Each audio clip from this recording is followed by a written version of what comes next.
Ciao Raga! Musta Raga? Welcome sa inyong lahat. I am Chad and I will be your guide. Raga, ang pagtanggap ba ng Asenyo Unico Universale o AUU ay natatapos na kapag ang anak ay naging 18 years old na?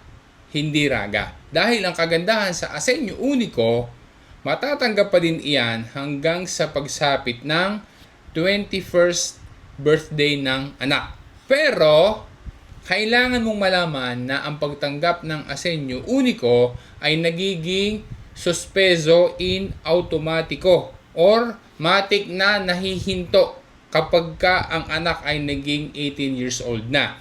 Para tuloy-tuloy na matanggap ang Asenyo Unico, yung pagamento para sa Asenyo Unico, kailangan gawin ang adjournamento ng demanda para doon sa anak na naging 18 years old na. Paano gawin ang adjournamento? Bakit mas mababa ang payment? At ano-ano ang mga qualifications para sa anak na naging 18 years old na? Nawala man ang Asenyo Unico sa anak na 21 years old na, kasi kapag 21 na, nawawala na. Natitigil na yung Asenyo Unico. Pero, nawala man iyan, ano naman ang pwedeng ipalit na bonus o detrazione? Alamin natin ang sagot Raga. Dopo ng sigla, partiamo!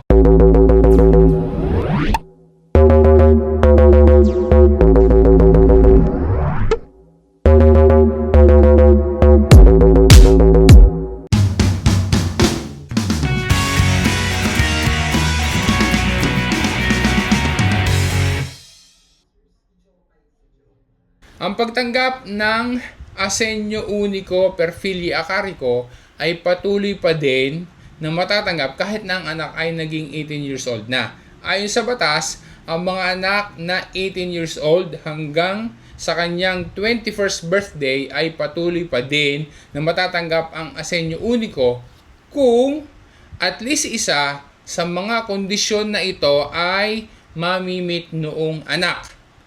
Nag-aaral pa.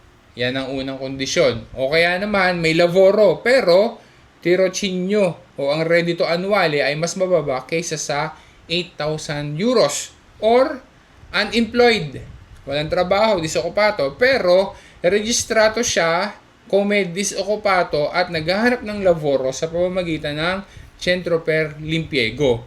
Oppure, yung anak ay nasa civil service. Kapag ka walang na-meet kahit isa diyan, matitigil na ang Asenyo Unico kapag ka ang anak ay majoreni na. Pero, iba naman ang usapan kapag ka ang anak ay mayroong disabilita dahil walang limit ang edad sa pagtanggap ng Asenyo Unico. Kaya, patuloy pa din na matatanggap ang Asenyo Unico kahit pa naging majoreni na yung anak na mayroong disabilita. Ngayong 2026, magkano ang matatanggap sa Asenyo Unico para doon sa mga qualified na anak na edad mula 18 to 21 years old na walang disabilita? Maximum na 99.10 euros kada buwan. Kapag ang ISE ay hanggang 17,468.52 euros. Kapag ka naman ang ISE ay equal to or higher sa 46,582.71 euros or propyo walang ISE, minimum na 29.10 euros kada buwan. Ito ang dapat na pakatandaan para hindi maging suspesa o in-instructoria o mapahinto ang Asenyo Unico para sa mga anak na naging 18 years old na sa buwan ng kanyang 18th birthday.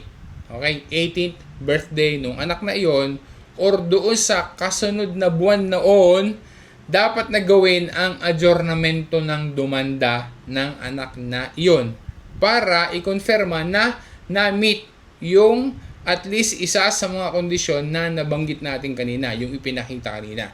That way, ay tuloy-tuloy ang payment ng Asenyo Unico kapag ka nagawa yan.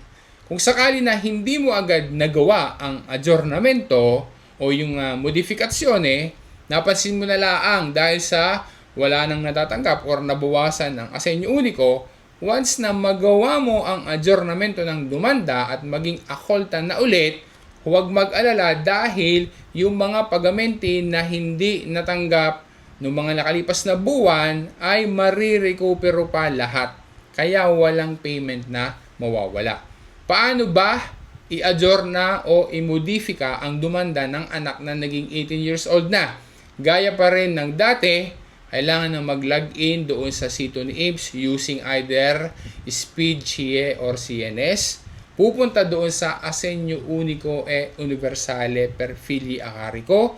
No need na gumawa ng bagong dumanda. Pupunta lang doon sa Consulta e Gistici le Domande che hai presentato. Doon sa dumanda ng anak na naging 18 years old, pipiliin mo lang, okay, kung alin doon yung mga na-meet niya na kondisyon. Poy, isasalva mo. Additional info, ang anak na naging 18 years old na ay maaaring matanggap niya directly doon sa kanyang IBAN ang pagamento ng Asenyo Unico sa halip na sa IBAN ng magulang darating. So, merong ganyan na option. Tandaan na ang anak na naglalaboro na, yung 18 years old to 21 years old, dapat ang reddito annuale ay mas mababa sa 8,000 euros. Kaya dapat na computing maigi at baka lumampas ang reddito sa limit if ever na naglalaboro na yung anak na yon, poy, patuloy pa rin na natatanggap yung Asenyo Unico. Once na ma-verify iyan ni IMS at hindi na pala qualified dahil mas mataas na yung reddito annuale ng anak na iyon, maaaring ipabalik ni IMS ang amount na natanggap mula sa Asenyo Unico na hindi naman pala dapat na natanggap. Tandaan na pagsapit sa 21st birthday ng anak, ang Asenyo Unico ay automatic nang mapapatigil. Hindi, wala ka nang dapat na gagawing adjournamento, modifikasyone o komunikasyone. Si IMS na ang bahala.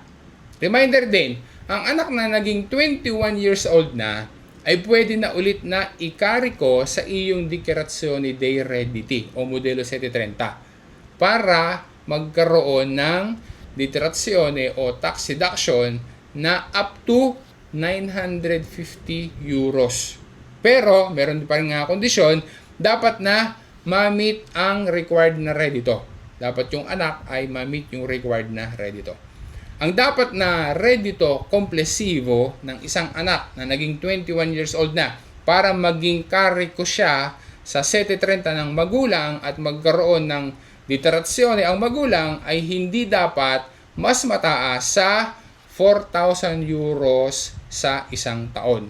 Nawala man ang Asenyo Unico dahil naging 21 years old na ang anak, pero diciamo meron namang kapalit dahil pwedeng ikariko sa 730 as long as qualified ang reddito ng anak na iyon na 21 years old na.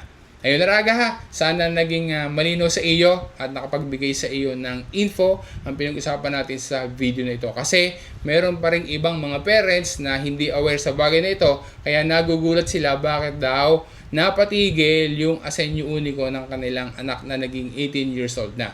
So merong kailangan na gagawin at merong kondisyon na dapat na ma-meet nung anak na naging majority na para patuloy na matanggap yung pagamento ng Asenyo Unico. Sana raga ay ma-share mo rin sa iba, lalo na doon sa mga kakilala mo, kamag-anak mo, mga relatives mo, pamilya mo na alam mo na nasa ganitong sitwasyon sila at makakatulong sa kanila ang information na ibinahagi natin sa video na ito.